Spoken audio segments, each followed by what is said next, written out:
વિરાટ 12% વધુ ઉપર છે અને ઇનફેક્ટ ડેઝ હાઈ પર અત્યારે 1988ના લેવલ્સ પર પહોંચ્યું. HDFC બેંક કઈ રીતે એક વ્યૂ આપશો અહીંયા? સો HDFC બેંકનું કાઉન્ટર મને ઘણું અટ્રેક્ટિવ લાગી રહ્યું છે, કારણ કે સારા લેવલ્સથી બાઉન્સ આપણને આવતું જોવા મળ્યું. જાન્યુઆરીની આસપાસ આપણે કંઈક ને કંઈક જોઈ રહ્યા હતા કે 1600ની આસપાસના લેવલ્સ પર આપણને કન્સોલિડેટ થતું જોવા મળ્યું. ત્યાંથી આપણે એક સ્ટ્રેટ બાઉન્સ ઓબ્ઝર્વ કર્યો, જ્યાં આપણે જોયું કે કંઈક ને કંઈક ઉપરની સાઈડ પર અત્યારે આપણને હર્ડલ બનતું જોવા મળી રહ્યું છે 2000 અને 2030ના લેવલ્સની આસપાસ સર.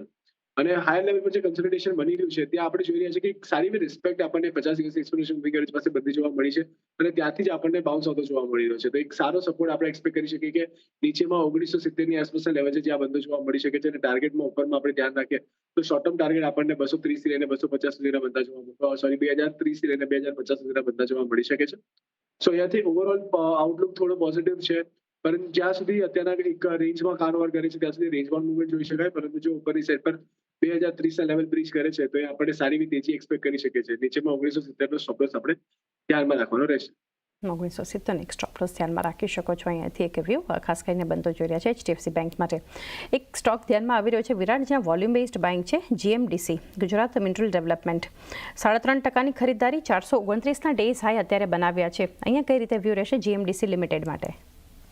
ડીસીનું કાઉન્ટર મને ઘણું અટ્રેક્ટિવ લાગી રહ્યું છે, કારણ કે ઘણા સમયથી આપણે જોઈ રહ્યા છીએ બુલિશ ચાર્ટ સેટઅપ બન્યું છે, હાયર ફોર્મેશનમાં ટ્રેડ થતું જોવા મળી રહ્યું છે, વોલ્યુમ બેઝ મોમેન્ટમ આવતું જોવા મળે છે, જ્યારે સ્ટોક પોઝિટિવ નોટ પર ટ્રેડ કરતો જોવા મળે છે. તો કંઈક ને કંઈક એક્યુમ્યુલેશનની સાઇન છે.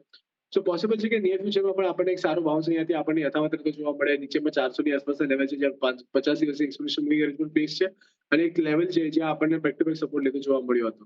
સો 400નો સ્ટોપ લોસ તમે આ કાઉન્ટરને ધ્યાનમાં રાખીને ચાલી શકો છો. 500 ઉપરના ટાર્ગેટ તમને GMDCમાં બધા જોવા મળી શકે છે. તો અહીંયાથી તમે ખાસ ધ્યાનમાં રાખવાની સલાહ રહેશે GMDC ના લેવલ્સ પણ એક GMDC આપણને બતાવી શકે છે. ખાસ આ સ્ટોકને એક ફોકસમાં રાખી શકો છો. ABFRL, આદિત્ય બિરલા ફેશન, 1.5%ની ખરીદારી વિરાટ. અહીંયા પણ એક વોલ્યુમ બેઝડ બેંક આપણને ABFRLનો સ્ટોક બતાવી રહ્યો છે. આ કંપનીના પણ આજે નંબર છે, એના લીધે એક ફોકસમાં આપણે રાખવાનું છે. કઈ રીતે સલાહ આપશો ABFRL પર? સો વીકલી ચાર્ટ પર જોઈએ તો સારા સપોર્ટ પાસે આપણને કારોબાર કરતો જોવા મળી રહ્યો છે ABFRL, પરંતુ ડેલી ચાર્ટ પર જોઈએ તો કંઈક ને કંઈક સારું કરેક્શન આપણે ઓબ્ઝર્વ કર્યું છે આ કાઉન્ટરમાં. અને બેક ટુ બેક 20 દિવસની એક્સપોનેન્શિયલ મૂવિંગ એવરેજ પાસેથી રિજેક્શન પણ આવતું જોવા મળી રહ્યું છે, હર્ડલની જેમ કામ કરતું જોવા મળી રહ્યું છે પર્ટિક્યુલર લેવલ. સો પોસિબલ છે કે આપણને હાયર લેવલથી ફરીથી અહીંયાથી રિજેક્શન આવતું જોવા મળી શકે. કંઈક ને કંઈક ઉપરની સાઈડ પર જો લેવલ્સની વાત કરીએ તો 77.8ની આસપાસના લેવલ છે જ્યાંથી આપણે રિજેક્શન ઓબ્ઝર્વ કરી શકીએ છીએ અને નીચેની સાઈડ પર ફરીથી 70ની નીચેના લેવલ્સ પણ બધા જોવા મળી શકે. સો ફિલહાલ માટે થોડુંક નેગેટિવ આઉટલુક રાખીને તમે ABFRL પર કામકાજ કરી શકો છો. તમારી પાસે હોય તો ઉછાળે તમને એક્ઝિટ લઈ લેવાની સલાહ છે.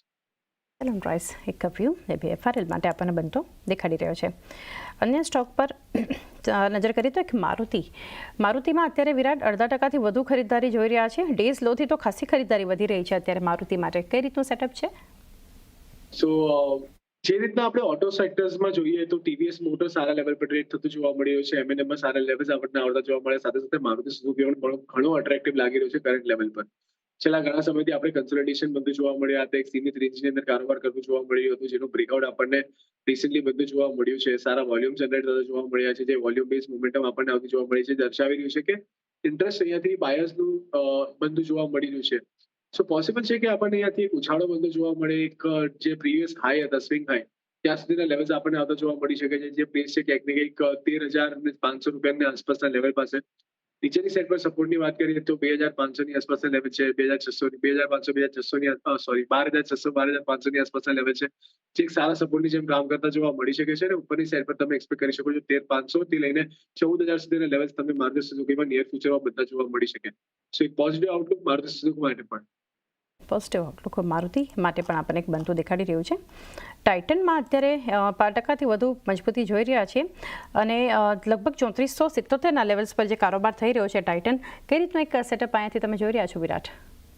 તો અહીંયા પણ આપણને થોડો મ્યુટેડ કારોબાર જ બંધ જોવા મળ્યો છે. કોઈ ડિસાઇસિવ મુવમેન્ટ કે કોઈ કન્ફર્મેશન આપણને રિગાર્ડિંગ ધ ટ્રેન્ડ મળતું જોવા નથી મળી રહ્યું. એક હાયર લેવલથી આપણે જોઈએ તો ક્યાંક ને ક્યાંક પ્રેશર બેટ થતું જોવા મળી રહ્યું છે. 3,700ની આસપાસના લેવલથી આપણે બેક ટુ બેક રિજેક્શન પણ જોઈ રહ્યા છે. નીચેની સાઈડ પર સપોર્ટની વાત કરીએ તો 3,400ની આસપાસના લેવલ છે, જે આપણને બેઝની જેમ કામ કરતા જોવા મળી રહ્યા છે, 200 દિવસની એક્સપોનેન્શિયલ મૂવિંગ એવરેજ પણ એ જ લેવલ આસપાસ આપણને પ્લેસ થતી જોવા મળી રહી છે. તો ક્યાંક ને ક્યાંક જ્યાં સુધી 3700 ની ઉપર કે 3400 ની નીચે નથી જતું ત્યાં સુધી આપણે એક સાઇડવેઝ મોમેન્ટમ બ્રોડર રેન્જમાં બનતું જોવા મળી શકે. તો થોડું વેટ એન્ડ વોચ કરીને ચાલવાની સલાહ રહેશે. થોડું વેટ એન્ડ વોચ એક અપ્રોચ રાખી શકો છો ટાઇટન માટે. ઓએનજીસી ગઈકાલે આપણે એક પોઝિટિવિટી નંબર્સ બાદ અત્યારે એક પ્રોફિટ બુકિંગ 1% નીચે છે વિરાટ સ્ટોક, કઈ રીતે સલાહ આપશો? તો આ કાઉન્ટર પર આપણે જોઈએ તો સારા કન્સોલિડેશન પછી આપણને બ્રેકડાઉન બનતું જોવા મળ્યું. ત્યારબાદ આપણે પુલબેક પણ જોયું અને પુલબેક પછી ફરીથી સેલિંગ પ્રેશર ઇન્ક્રીઝ થતું જોવા મળી રહ્યું છે. આરએસઆઈ પર પણ મિડ લેવલ જે હતો ત્યાંથી આપણે રિજેક્શન આવતું જોવા મળ્યું અને મોમેન્ટમ અત્યારે નેગેટિવ સાઈડનું બનતું જોવા મળી રહ્યું છે. તો પોસિબલ છે કે અહીંયા આપણને ઘટાડો વધતો જોવા મળી શકે છે. નીચેની સાઈડ પર 230 અને 230 નો લેવલ જો બ્રીચ થાય છે તો નીચેમાં આપણને 215 સુધીના લેવલ્સ પણ ઓપન થતા જોવા મળી શકે છે. તો ઓવરઓલ ઓએનજીસી માટે એક નેગેટિવ આઉટલુક રાખીને ચાલવાની સલાહ રહેશે. નેગેટિવ આઉટલુક ઓએનજીસી માટે બનતો દેખાડી રહ્યું છે. નેક્સ્ટ હિન્ડાલ્કો છે, જ્યાં 1% એક દબાણ છે, ત્યાં પણ 692ના ડેઝ લો બન્યા છે વિરાટ. અત્યારે પ્રોફિટ બુકિંગ આ સ્ટોકમાં પણ કઈ રીતે ઘટાડે શું કરવું જોઈએ હિન્ડાલ્કો પર? સો આ ઘટાડે તમે આને વોચમાં રાખો. 700 ની ઉપર જો સસ્ટેન કરે છે તો એક સારો લેવલ હોઈ શકે છે એન્ટ્રી માટેનો, બાય કરવા માટે. પરંતુ કરંટ લેવલથી જે રીતે રિજેક્શન આવતું જોવા મળ્યું છે આ લેવલ્સ પર એક સ્ટ્રોંગ સપ્લાય ઝોનની જેમ કામ કરતું જોવા મળ્યું છે. 700 નો લેવલ આપણે બેક ટુ બેક 3 થી 4 વખત આ જ લેવલ પાસેથી રિજેક્શન આવતું જોવા મળ્યું વિધિન લાસ્ટ 2 મંથ્સ. સો બહુ ઇમ્પોર્ટન્ટ લેવલ છે, એક સ્ટ્રોંગ હર્ડલ છે સેન્ટિમેન્ટલ બેઝ પર. જો 700 ની ઉપર અહીંયા હિન્ડાલ્કોમાં આપણને મોમેન્ટમ આવતી જોવા મળે છે કે સસ્ટેન થતું જોવા મળે છે તો એક બાઉન્સ આપણે એક્સપેક્ટ કરી શકીએ ટુવર્ડ 750 775 આવતું જોવા મળે. ઓન ધી અધર હેન્ડ નીચેની સાઈડ પર 675 ની આસપાસના લેવલ છે જ્યાં 50 દિવસની એક્સપોનેન્શિયલ મૂવિંગ એવરેજ પ્લેસ છે. એક સ્ટ્રોંગ સપોર્ટની જેમ કામ કરતું જોવા મળી શકે છે. તો ફોર નાઉ તમારે વેઇટ એન્ડ વોચ કરવાની સલાહ રહેશે. જો અહીંયાથી 700 નો લેવલ સરપાસ થાય છે કે 700 ની ઉપર આપણને કારોબાર કરતો જોવા મળે તો ત્યાં તમે લોંગ કરીને ચાલી શકો. 675 નો સ્ટોપ લોસ મેન્ટેન કરો. ઉપરમાં 750 અને 775 ના બે ટાર્ગેટ માટે તમે હિન્ડાલ્કોને વોચમાં રાખી શકો છો. તો એક વ્યૂ હિન્ડાલ્કો માટે આપણને ખાસ કરીને બનતો બતાવી રહ્યો છે. અન્ય સ્ટોક્સમાં અત્યારે જ્યાં આપણે જોઈ રહ્યા છીએ એક ખરીદારી થતી બતાવી રહી છે આપણને વિપ્રો. 1%ની મજબૂતી અને 244ના અત્યારે ડેઝ હાઈ પર આ સ્ટોક કારોબાર કર્યો છે. ટોપ નિફ્ટી ગેનર્સમાંથી વિરાટ, કઈ રીતે વિપ્રો માટેનો એક વ્યૂ રહેશે? ઓવરઓલ આઈટી સ્ટોક્સની વાત કરીએ તો ક્યાંક ને ક્યાંક એના બોટમ એન્ડ પર આપણને ટ્રેડ થતા જોવા મળી રહ્યા છે. TCS ને જોવો, ઇન્ફોસિસને જોવો, ટેકએમને જોવો, વિપ્રોને જોવો, બધા જ અત્યારના લોઅર એન્ડ પર આપણને ટ્રેડ થતા જોવા મળી રહ્યા છે. ત્યાંથી ડેફિનેટલી એક બાઉન્સ બનતું જોવા મળી રહ્યું છે પરંતુ જે ઓવરઓલ ચાર્ટ સેટઅપ છે એ આટલું કન્વિન્સિંગ નથી લાગી રહ્યું. તો ફિલહાલ માટે ઓવરઓલ આઈટી સેક્ટરમાં તમારે મિડ કેપ કંપનીઝ અગર તમને ગમતી હોય તો ત્યાં ધ્યાનમાં રાખવાની સલાહ રહેશે. જે લાર્જ કેપ સ્ટોક્સ છે એમાં ફિલહાલ માટે તમે થોડું અવોઇડ કરીને ચાલવાની સલાહ રહેશે.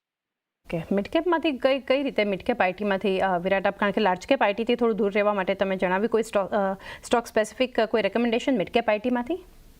મિડ કેપ આઈટીમાં જોઈએ તો પરસિસ્ટન્ટ સિસ્ટમ આપણને કરંટ લેવલ પર સારા લાગી રહ્યો છે. કારણ કે જે રીતના લોઅર એન્ડથી આપણને બાઇંગ આવતું જોવા મળ્યું છે. 20 દિવસની એક્સપોનેન્શિયલ મૂવિંગ એવરેજ ફેડરલની જેમ કામ કરતી જોવા મળી રહી છે. પરંતુ જો અહીંયાથી આપણને 5300 ની ઉપર પરસિસ્ટન્ટ સિસ્ટમ ટ્રેડ થતો જોવા મળે તો એક સારો એવો બાઉન્સ આપણને આવતો જોવા મળી શકે છે 5600 થી લઈને 6000 સુધીના લેવલ્સ માટે. જ્યાં આપણે સપોર્ટની વાત કરીએ તો નીચે 5000 એક સારા સપોર્ટની જેમ કામ કરતું જોવા મળી શકે છે. તો રિસ્ક રિવોર્ડ બી અહીંયાથી આપણને ફેવરેબલ બનતો જોવા મળી રહ્યો છે. તો ફિલહાલ માટે તમે આ કાઉન્ટર પર ધ્યાનમાં રાખીને ચાલી શકો છો. અગર જો ઉપર 5300 ના લેવલને સરપાસ કરીને એની ઉપર સસ્ટેન કરે તો 5600 પહેલો ટાર્ગેટ અને સેકન્ડ ટાર્ગેટ તમે 6000 સુધીના બનતા જોવા મળી શકે છે, જ્યાં 5000 એક સ્ટ્રોંગ સપોર્ટની જેમ કામ કરતો જોવા મળે. તો એક વ્યૂ 5000 સુધીનો એક સ્ટ્રોંગ સપોર્ટ પણ એક ધ્યાનમાં રાખી શકો છો. પરસિસ્ટન્ટ સિસ્ટમ મિડ કેપ આઈટીમાંથી ફોકસમાં. એ સાથે જ એક બ્રેક